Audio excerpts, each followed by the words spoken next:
Good morning from Cornell University in Ithaca, upstate New York. On behalf of the Emerging Markets Institute, welcome to the webinar, Reinventing Global Value Chains, Winners and Losers in Emerging Markets. My name is Lourdes Casanova, and I am the Gail and Rob Cañizares Director of the Emerging Markets Institute. Global value chains account for half of global trade and have been at the heart of globalization. Multinationals have increased profits because of the efficiency of these chains. The pandemic and the initial shortage that we suffered of masks, basic medicines, was a turning point. Maybe the world had gone too far and in search of efficiency, and it was time to rethink the modus operandi. Maybe we were moving from just in time to just in case.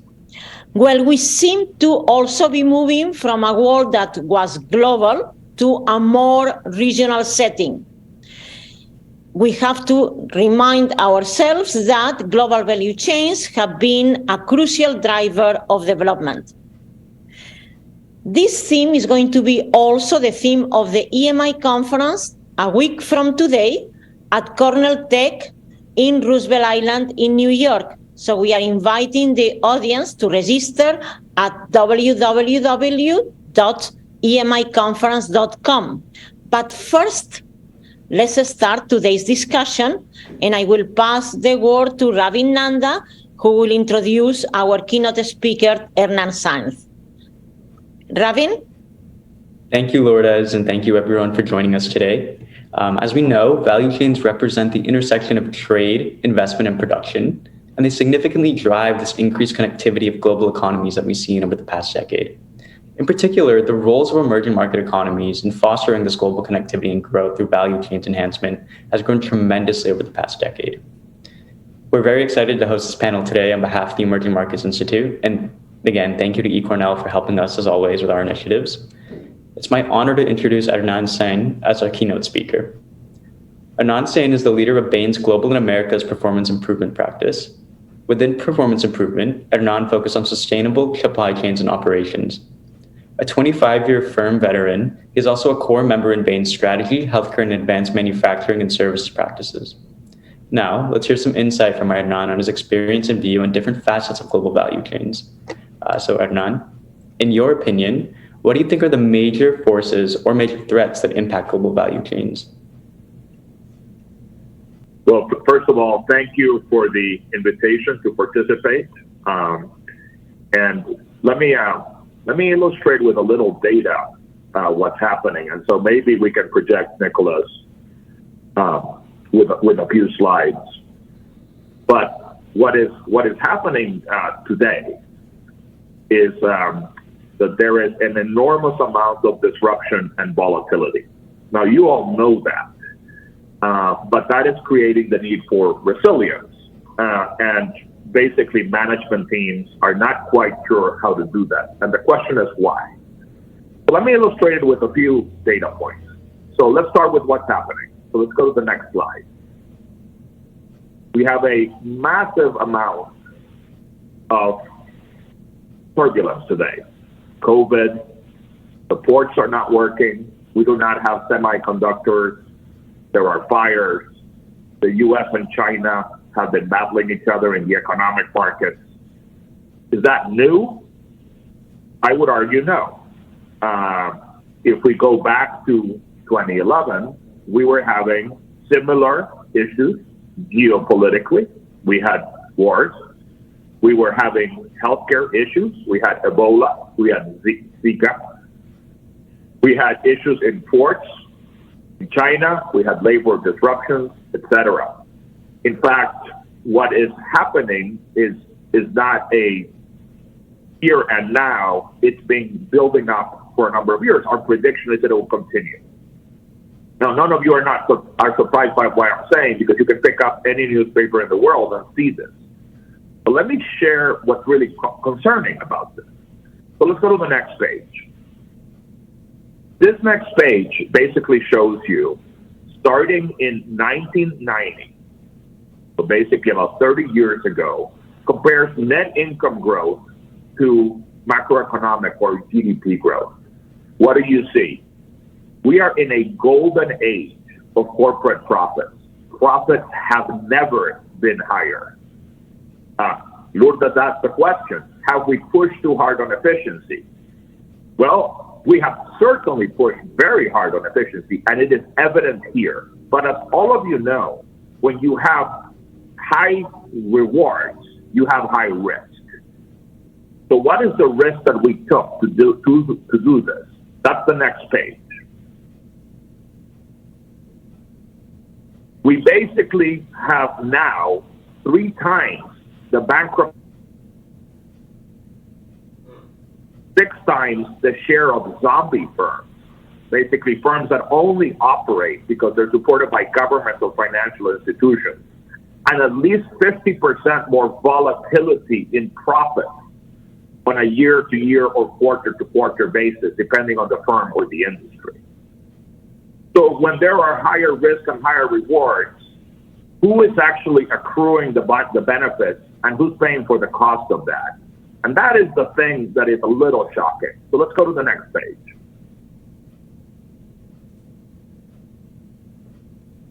Essentially what we have done, and this is the US market, is we have privatized rewards and we have nationalized risks. So when the companies do well, those rewards go to stockholders. But when the risks go in the downside direction, then the US has been bailing out industries, whether it's the savings and loans, whether it's the 2008 interventions or the interventions of 2020. In fact, since 2008, government bailouts equate to 1/5 of corporate profit. And if you use quantitative easing, it's 50%. This is unsustainable. We cannot have a world, and we will not have a world, where the rewards are private and the risks are nationalized. Thus, we need resilience. So let's talk about that in the next page. Now, for the last many years, prediction has been the most important thing that we did as business people. In fact, we installed incredibly expensive systems to collect data so that we could predict demand and where it was going to be, create demand plans, supply plans, manufacturing plans, and distribution plans that put the right product in front of the right consumer or customer at the right time. Think of all of the forecasting tools that exist and how many market researchers and finance researchers and supply planners we have trained in the world. Now ask yourself, how many resilience people have we groomed? The answer is very little. We have been running in a world of prediction and then over time adapting, but we have never actually focused on the capacities to survive and recover from sudden shocks. So let's talk about resilience in the next slide. Now, I will tell you, some dimensions of resilience we have looked at and we have managed. Boards of directors for years have made sure that companies have enough liquidity and solvency so that if a shock comes, they don't go bankrupt. So we've done financial resiliency. Management teams have actually made sure that there's not enough concentration in a country or with a customer so that strategic resilience would exist. In technology, we have been investing in cybersecurity resilience. What happens if we have a cyber attack? Can we respond the next day? And organizationally, we probably learned resilience during COVID. It is operations where we have not done this because we have created just-in-time supply chains that have absolutely no flexibility. Is that sustainable? Let's go to the next page. No, because the amount of successive shocks and the quantitative effect of the successive shocks is starting to break all the supply chains in the world.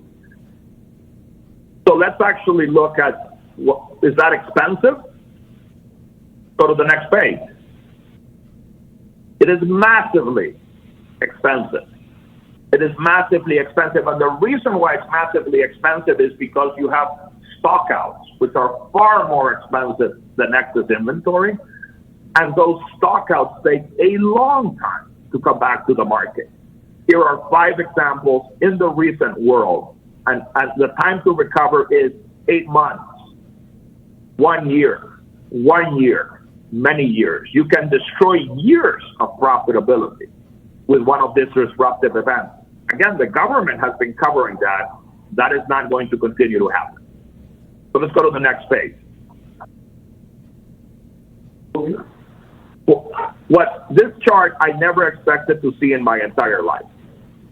It is a chart that says that supply chain teams in the world today are less focused on reducing costs, less focused on improving customer service, and even less focused on being able to deliver with speed. Why would they say that? Well, because cost, customer service, and speed are irrelevant if you don't have business continuity. So there has been a dramatic shift into adding flexibility to value chain. Now, why is it so hard? And I'll show you 2 more slides and then we'll discuss all of these topics. Let's go to the next slide.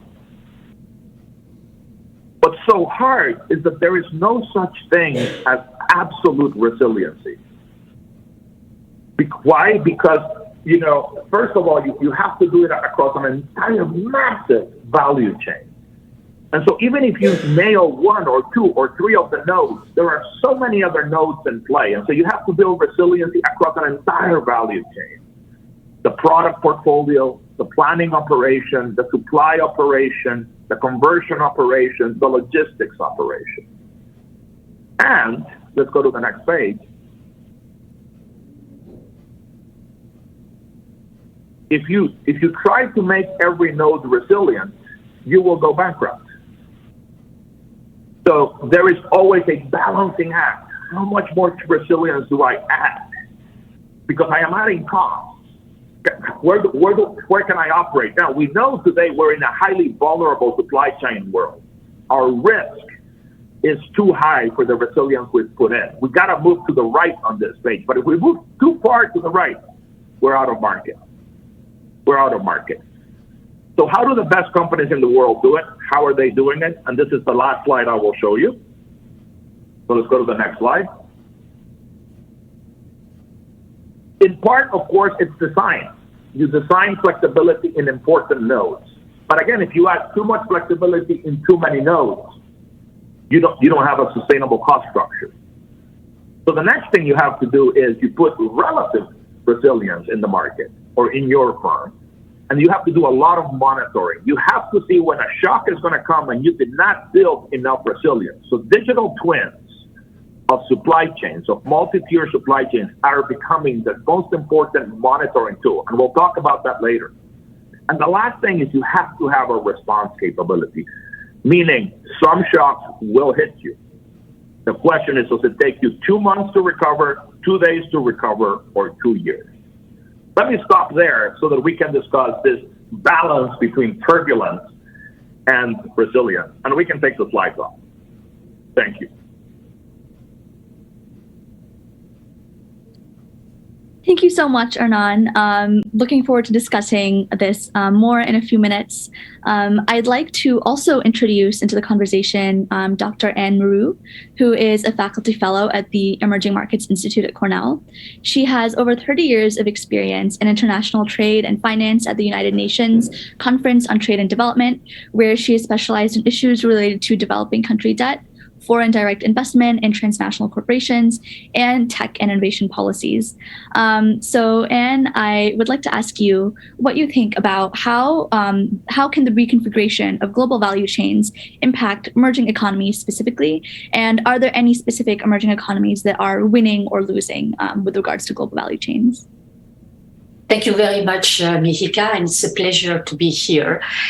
To answer your question, I will just go back to what Lourdes said in the introduction, and she referred to the role of global value chain in development.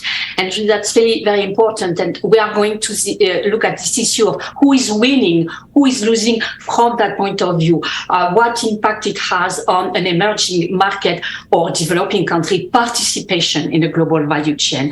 And just to remind that, for instance, the World Bank in 2020 in their development report, they suggested that actually countries that are more integrated in the global value chain, they boost their income and they reduce poverty. And there is indeed a correlation between openness and poverty reduction. I wanted to enter into, there is a whole debate of where you situate yourself in the global value chain, because that would take us another webinar, but that's the key point. So we look at who is winning and losing from the aspect of participating in global value chain. The other point I wanted also to refer to is the forces, to try to see how it is going to impact. The forces who apply on or weight on a global value chain. There is, the three forces that you had pre-pandemic, which were basically technology development, impact global value chain configuration, the policies, protectionist winds of the past 5 years, substantial protectionist wind, and also the sustainability imperative, which is coming into the picture. And then we had these two major crises, which exacerbated some of the trends. The COVID crisis, which is a supply shock, and the war in Ukraine, which in my view, through energy is bringing back transport and physical distance in the equation. So all this is basically going to affect emerging economies and I would say also developing countries in a different way. And the reconfiguration, basically the main types, it was reshoring, and that was already mentioned by Hernan, and then the diversification. I'm quite happy to see that actually he's going to he emphasized that point.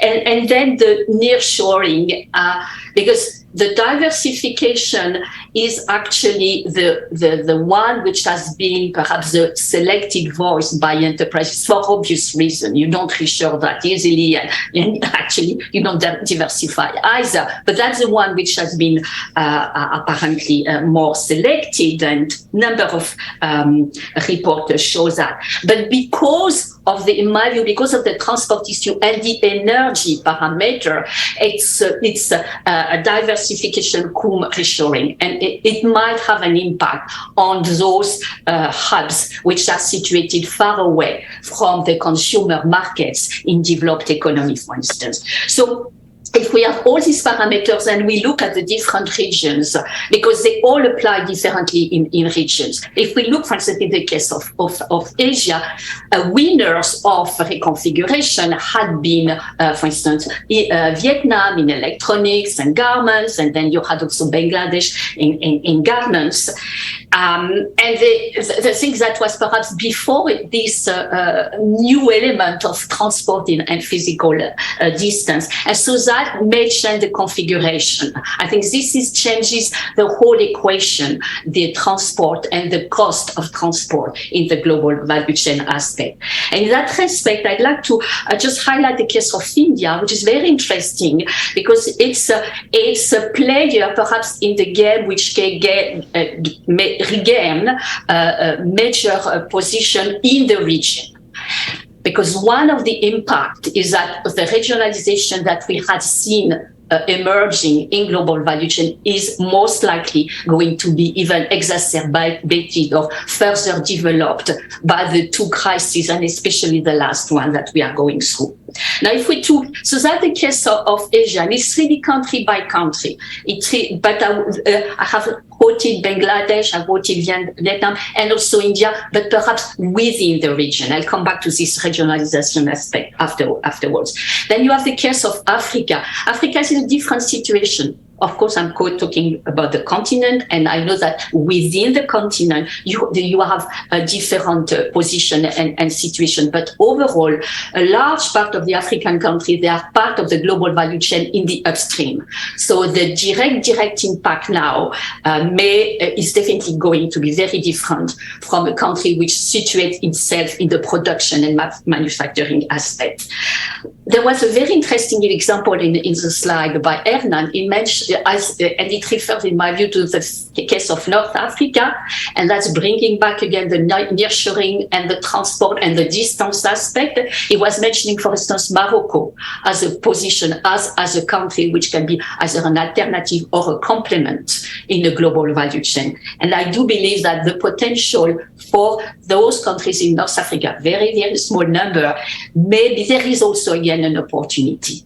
And the last case is Latin America, which just very, very quickly, they're much, perhaps I'd like to understand, they're much more, insist much more on the impact of the boost that the global value chain reconfiguration may make on regional integration, because the region is somehow suffering from a relatively poor level of integration and cooperation.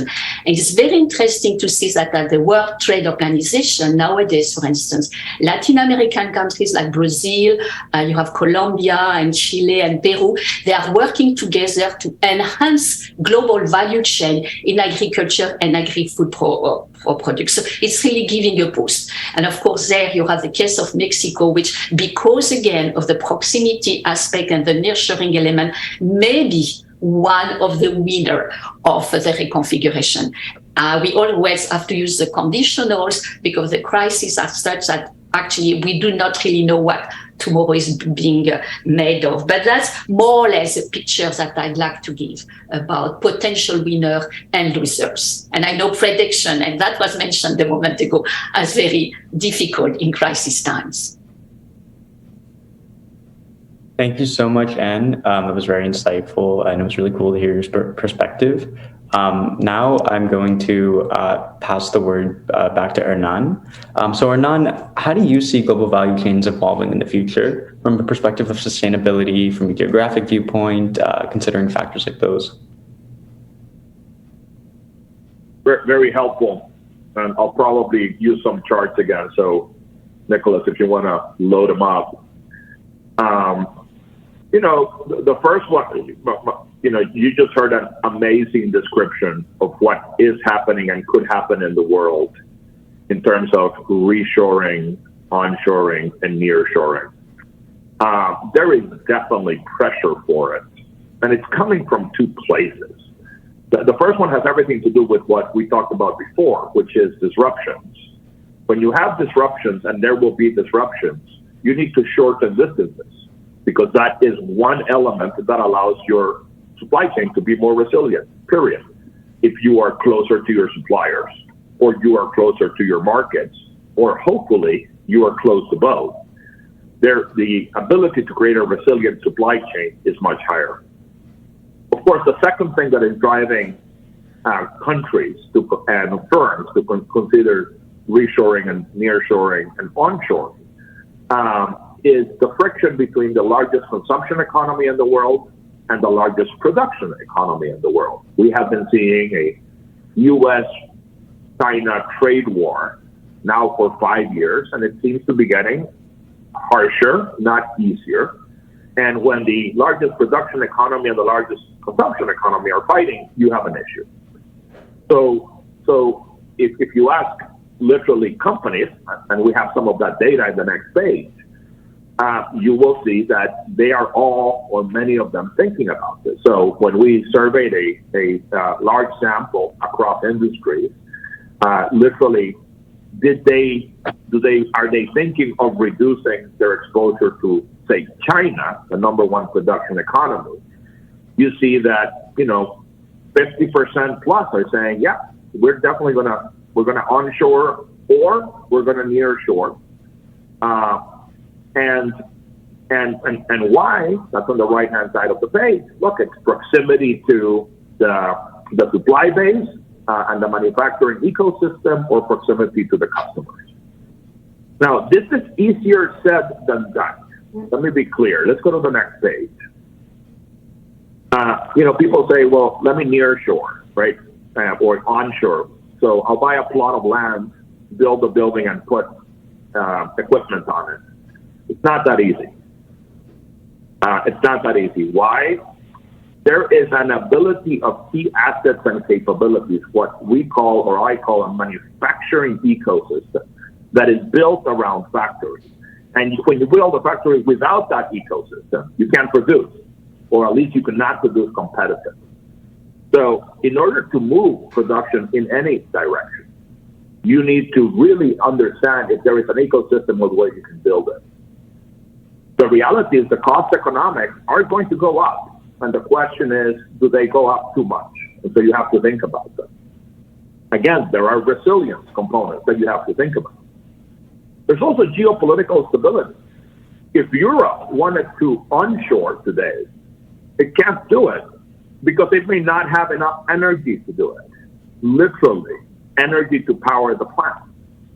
Because right now, geopolitically, its number one supplier of energy is not going to supply. There's also market considerations. Where do the customers or consumers want their stuff made? So yes, there will be a push toward nearshoring, and you will see it happen, but it's not as easy, right? All of these considerations will come into place. So that's one thing that I think is going to happen. My second prediction, and that's on the next page, is that we will literally have, there's a set of forces that are changing everything about the world, right? One of them has to do with customers, right? They literally care and are willing to pay or not buy based on where the stuff is made, how it was made, what inputs it used, and in fact, what the disposal policies of companies are at the end of life use. Governments, particularly European governments, are prepared to regulate what companies can do, and even investors are fundamentally changing what they're willing to invest in. And so the cost of capital and even the cost of equity is going to be favoring companies that have supply chains that are green, et cetera, et cetera, et cetera. But how do you do this? And so let's go to the next page.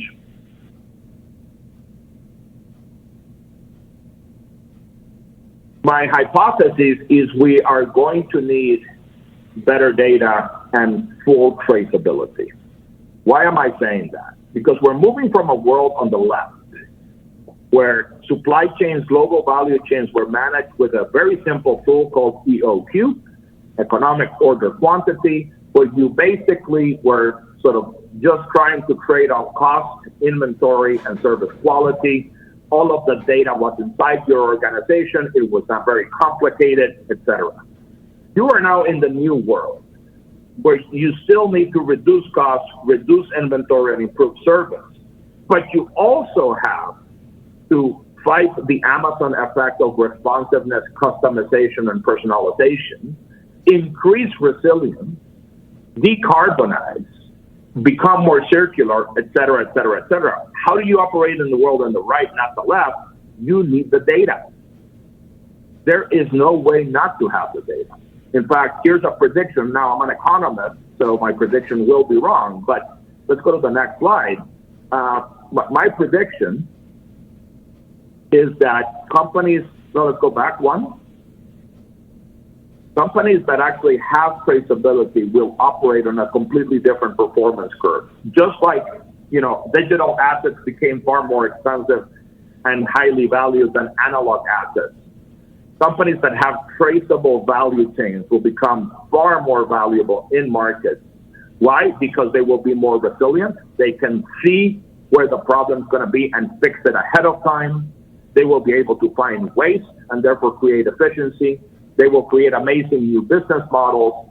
They will be able to prove to the regulators and comply, and they will be able to tell the customer and the consumer where things are. So to give you a beautiful example of this, let's go to the next page. Imagine you ran a company that, sells coffee, and it sells coffee in capsules. And imagine that you actually had a traceable supply chain. You would be able to tell your customers and consumers where the coffee came from, whether it was ethically farmed, whether pesticides were used, how it was processed and whether chemicals were used, and what type of factory labor was involved in that, whether the capsule was recycled or not, whether it was BPA free, how much carbon is being used in moving the capsules around the world. Literally, you will know who bought the product, how did they use it, and whether they buy again. You can actually track the disposal of the assets, etc. And as you know, some companies have created extraordinary business models where people who are ethically minded save their capsules, prepare them. The company brings the new capsules, you hand them over as a recycling or regeneration, but it's a business model because every time you pick up the old capsules, you are making money with the new one. Go to the next page.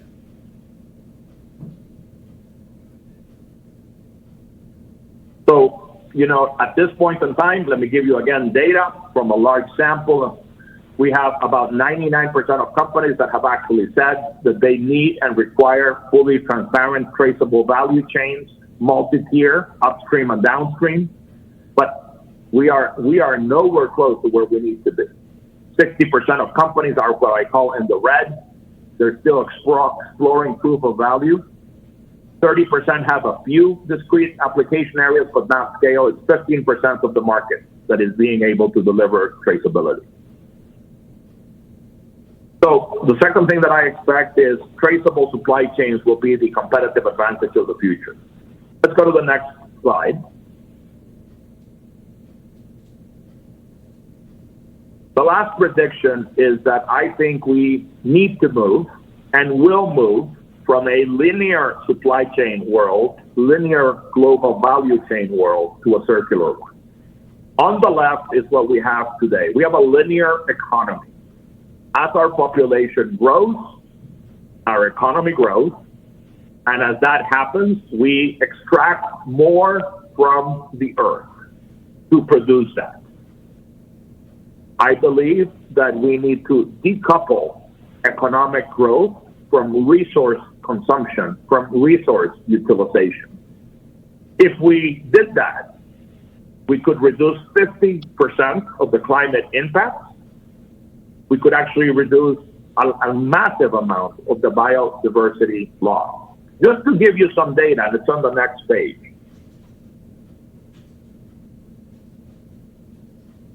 In 1970, we extracted 25 billion tons of resource from the earth. At that time, the biocapacity of the earth and the bio-demand that we were putting on it were 1-to-1. Fast forward 50 years, where we are today, we are extracting 4 times, 100 billion tons of resource annually, and we are using 1.7. Our demand on the biocapacity of the earth is 1.7 times its own capacity to regenerate. So on July 28th of this year, we stopped. We had nothing left of what the earth could give us, and we're borrowing from the future. By the way, in the U.S. economy, this number is 5x. We absolutely need to move to the right-hand side. You've all heard about circularity for 20 years. So why did it not work, and what are we proposing that's different? Let's go to the next page. Circularity was equated with recycling. So you had highly optimized supply chains that were linear. They looked like the bottom of the slide. And we said, oh my God, yeah, let's be circular. Let's just change one variable of an optimized system and we recycle. Well, that's more expensive. So most companies don't do it. In fact, recycling is going down as a percentage of the output of the world, and it's less than 9%. The only way to create circular economies is to rethink the entire value chain and to use not just recycling, but all the tools available to create a new system, like regeneration, remanufacturing, refurbishing, repairing, reusing, and the sharing economy. Not only do I think that we will have more resilience, and help both the climate and virgin resources of the world, I think we will have massive economic growth. Let me show you 4 ways in the next slide. There will be new players that basically offer, instead of product, provision of access to product as a service, anything as a service. We will have circular marketplaces. In fact, the most highly valued retailer of electronics in Europe today is actually a retailer that only sells refurbished electronics. I think we will have recovery services, right? One of the big questions is what happens at the end of life and how do I avoid it from actually going into a waste pile? And we will have enabling services. Let's go to the next slide. So as you would expect, about 50% of CXOs, members of the C-level teams, are actually thinking that they will actually be dramatically increasing circularity. The big issue is they're only planning to double it, and that is incremental. And we're going to run into the same problem. If you try to do it incrementally, you will try to make small changes in a linear value chain, and that is not economic. We need to ask ourselves, how do we go from 20 to 80 to really rethink the systems, even if we then take incremental steps? A couple more slides, and then we can go back into discussion. So, what are the big enablers that I think will actually create a circular economy? System design. So don't try to tweak the system, rethink the system. Digital and traceability. You can't bend a line if you cannot see a line. Operating models, right? This cannot be the camp of supply chain folks and procurement folks. It has to be the entire organization. And finally, ecosystem. Circularity and traceability cannot be done by one company. In fact, you will have to partner in a pre-competitive space with your competitors. Last page. There you go. So, in fact, that's the story of global value chains. A world of turbulence with resilience, nearshoring as a pressure, but very hard to do. Traceability as the great enabler of value, and circularity as probably the most unused lever in today's systems. Thank you so much, Hernan, for the presentation. I wanted to bring Lourdes Casanova, the director of the Emerging Markets Institute, back into the conversation. Lourdes, I have a quick question for you. China has played a central role in the efficiency of global value chains. What will be China's role going forward, given the current tumultuous economic climate? Thank you very much, Mihica. So since the accession of China at the World Trade Organization in 2001, China very quickly started playing and continues to play a central role in global value chains, both because of the scale, the efficiency, and also the very early adoption of quality standards around ISSO, etc. So today, 90% of the exports of China are manufactured goods. Let me give you 2 examples of 2 different industries and see China's role in these industries. If we look at electrical machinery and equipment exports, China has 32% of the global trade. The next 2 countries, US and Germany, each one has 6%. So 32 versus 6%. In telecom equipment, and an industry that has been at the heart of trade wars between the US, Europe, and China, the lead of China is impressive. In 2020, for instance, China was responsible of 40% of the phone set exports in the world.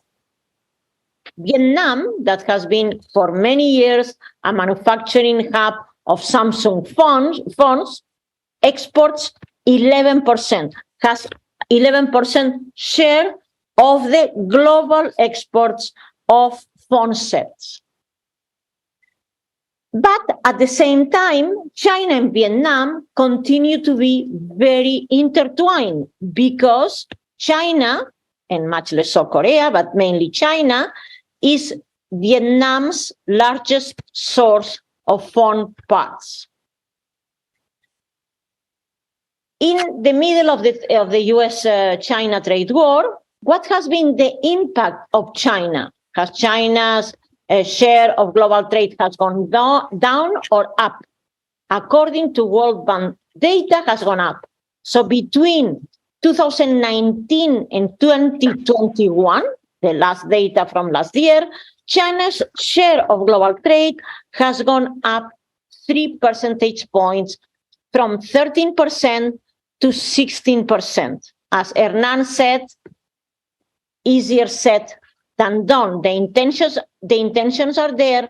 The reality continues to be that China plays the central role. So we see the rise of Vietnam in phone exports.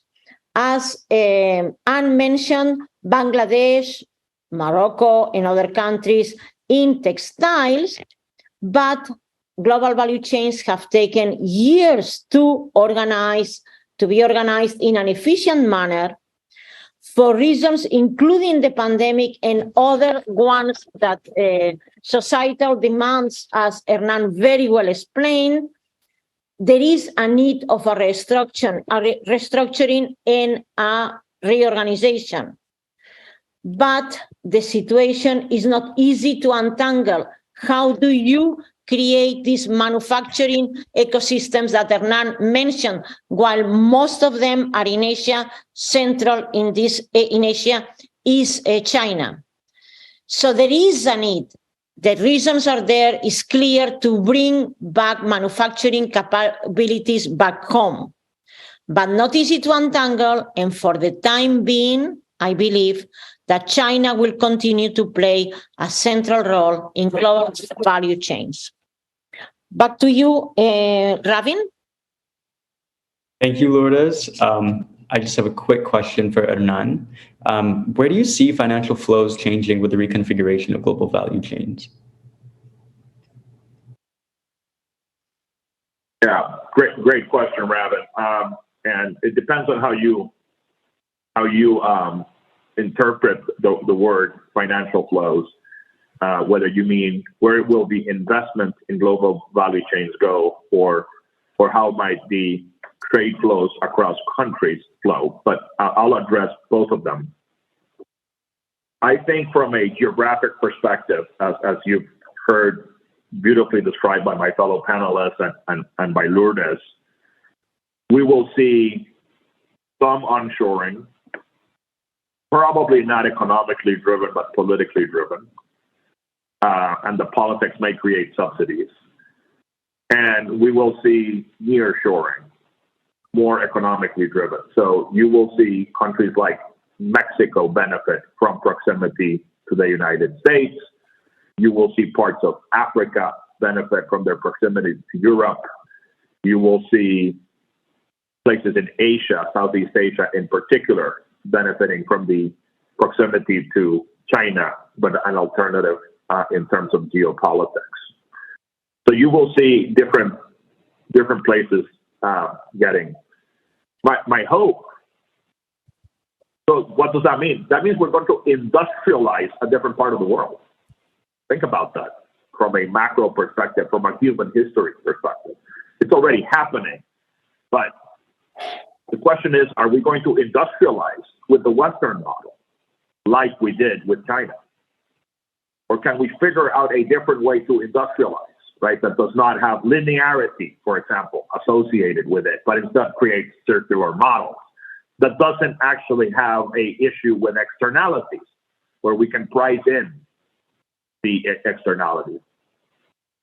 The second thing that I think is going to happen from a flows perspective is I think that the dollar balance of dollars between physical supply chains and digital supply chains is going to tip an enormous amount of money today goes into physical supply chains. And there is very little that is going onto digital twins. And as I said before, if you do not have digital twins, if you do not have traceable supply chains, at some point in time, you're not going to operate in certain markets. Your cost of capital and cost of equity will be very expensive. Employees won't work for you, and customers won't buy from you. So I expect a move away from physical money, which of course still has to exist, as you have to move the product from the manufacturing to the customer, but more money going into the digital side of the equation. Thank you so much, Hernan. We're now going to transition over to some audience questions from the audience that's watching this live. So our first question is from Denise. She asks, can you comment on the challenges of supply chain issues with regard to grocery food products being exported from Africa to the US? Many of these companies are getting grants from USAID. So if you have any insight to that, then feel free to answer, or to any of our other panelists as well.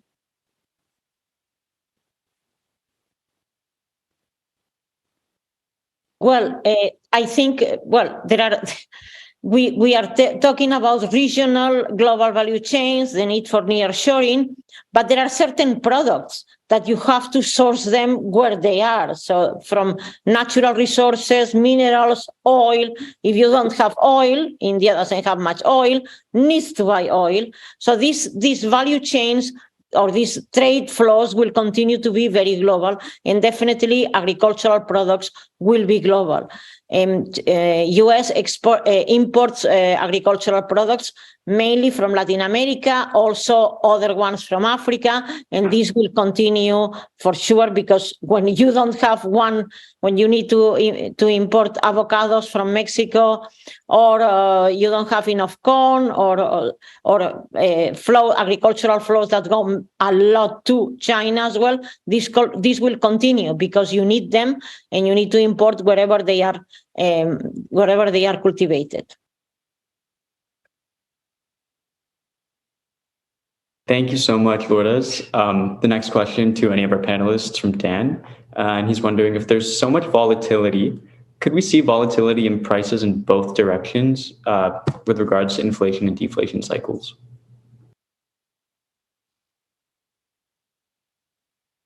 Absolutely. In fact, and you're observing it today in Europe with, say, the price of oil. Right, the price of oil skyrocketed when we felt we were not going to have enough oil through August.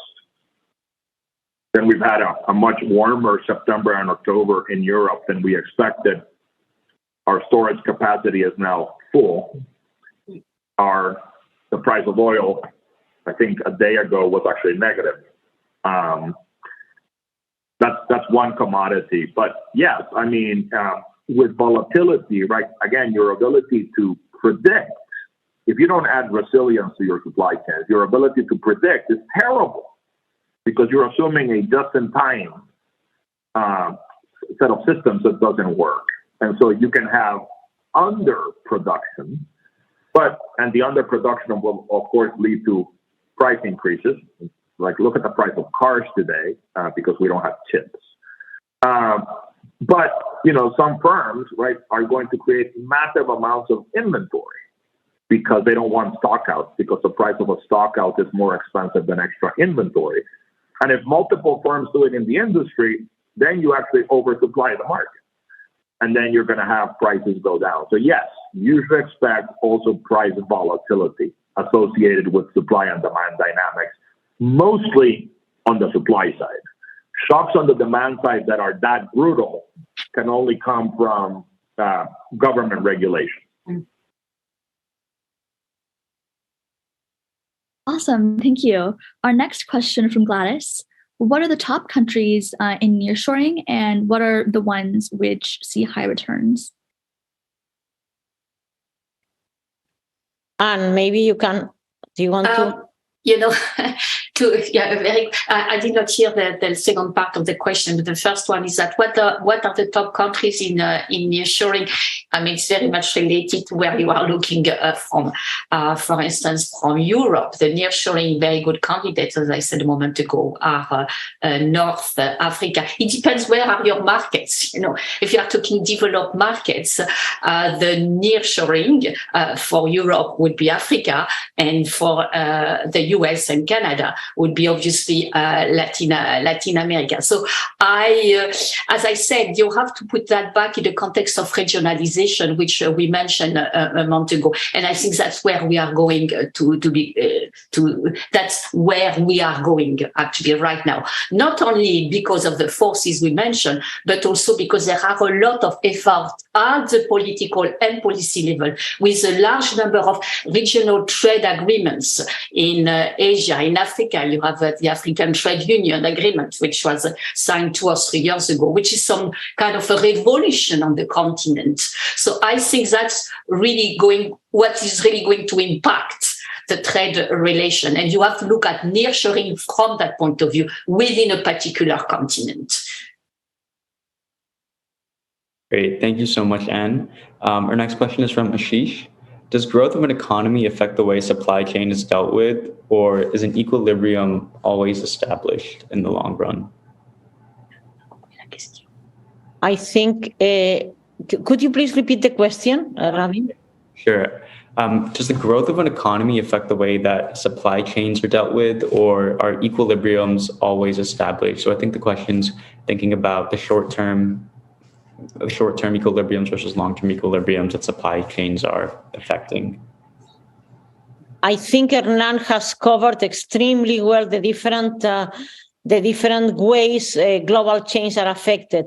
One was definitely the China entering the World Trade Organization, and then you had one huge country with unlimited supply of labor, and at that time, even today, we show in the EMI report, even today is still cheaper, much cheaper compared with other countries. Not only cheap, the labor cost in China, but the cost of everybody working in a company is cheaper than in the Western world, including CEOs, engineers, and also Hernan mentioned the importance of the price of energy. So the price of electricity and oil in China today is relatively lower than in other countries. So the overall cost of manufacturing in China continues to be very efficient compared to the rest of the world.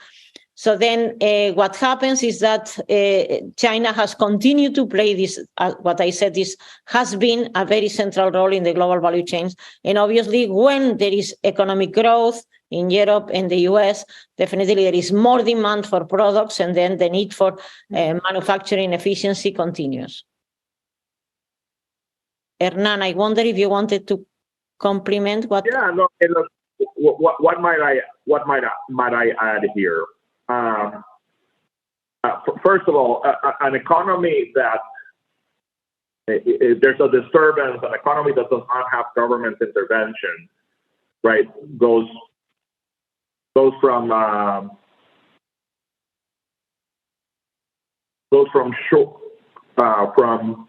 short-term equilibrium to long-term equilibrium. I think what's interesting of what's happening today is that the role of government in supply chains is getting bigger. So if you look back, what did the government used to do in the world of affecting supply chains? They had a policy of where they wanted to be strong. They created subsidies. They created trade agreements to support those industries, etc.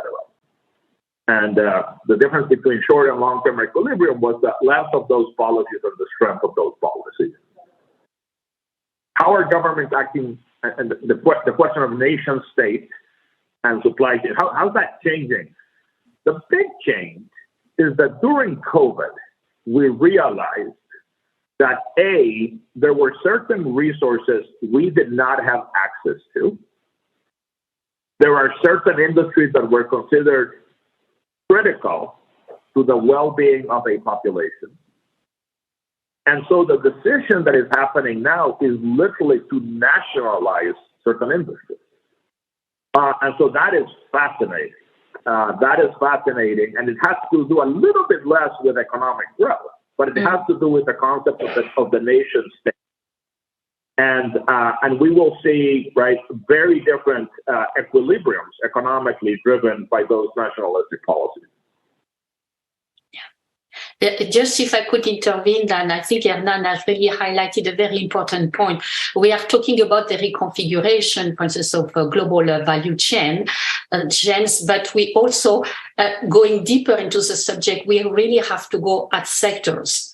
Because of the policy and the political elements. And then you have all the issue of national sovereignties and those sectors in which the governments want to have basically more or less to control the value chain. Health is one, but also, how could I say, some IT related or very high-tech sectors, which the government wants to control and influence. So to have also a look at the issue from a sectoral point of view is essential. Thank you so much, Anne, and thank you to all of our panelists for answering the Q&A questions. Unfortunately, even though we have some questions left, we are out of time. So I'm going to pass it to Lourdes to close out the webinar. And thank you, everyone in the audience for putting in your questions.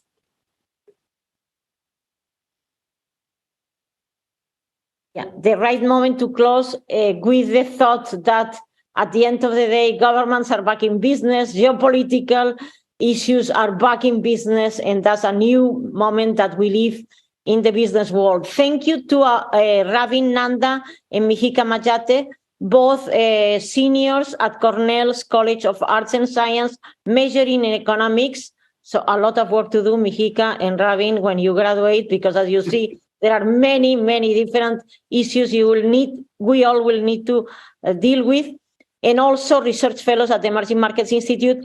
Thank you for the great insights, a great Cornellian, Hernan Saenz, the leader of Bain's Global and America's Performance Improvement Practice, and my dear colleague Anne Miroux, faculty fellow at EMI, and the eCornell team, Nicholas Phillips and Chris Tracy, and the whole team, really a tremendous, great opportunity for us to work together.